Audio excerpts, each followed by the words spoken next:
Welcome to the Integrated Pest Management course. At the end of this course, you will understand our Integrated Pest Management program, identify and prevent pests in the workplace. Before we begin, we need to know some key concepts. First, pests. It is the overpopulation of all kinds of animals that cause economic, physical, and health damage to the human environment. In addition, it can damage our food security. According to SQF, a pest is a vermin including birds, rodents, insects, or other unwanted animals that can transmit diseases and pose a risk to packaging and food. Second, pest prevention. This is a set of procedures and activities intended to prevent the entry of insects, rodents, and other animals into the plant. And finally, integrated pest management.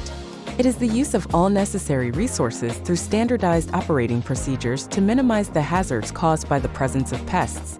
It is a proactive program that anticipates the impact of pests on production processes through two methods: preventive and corrective. But what pests could be found in the plant? Pests that may be found are bees, birds, cockroaches, black beetles, crickets, ants, flies, mosquitoes, rodents, rats, or mice. Pests not only generate financial losses, but can even lead to legal problems due to hygiene issues and damage our image, which is why we must first identify the pests. First, let's talk about preventive measures. Remember that no food or beverages are allowed in production areas. The building must be inspected periodically to find and repair any cracks or damage to the structure that may allow harborage of pests or allow them access to the building. Doors should be kept closed at all times. Drains must be screened and cleaned according to their scheduled cleanings. Finally, the area around the plant should be checked for possible pest risks. The other part of the program is corrective methods. These are the traps that are strategically placed inside and outside the plant. Inside we use multi-catch glue traps for cockroaches, ants, crickets, rats, and mice, and UV traps for flies and mosquitoes. They do not give off any chemicals or scents that could lead to product contamination.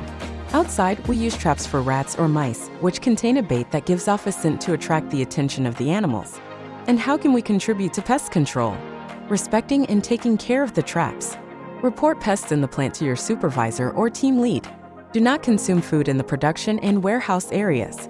And keep our areas clean and free of waste. In conclusion, pests can not only cause the company financial hardship, it can also lead to health issues for our customers. If we all comply with these procedures, we form the basis of a successful pest control program. Thank you.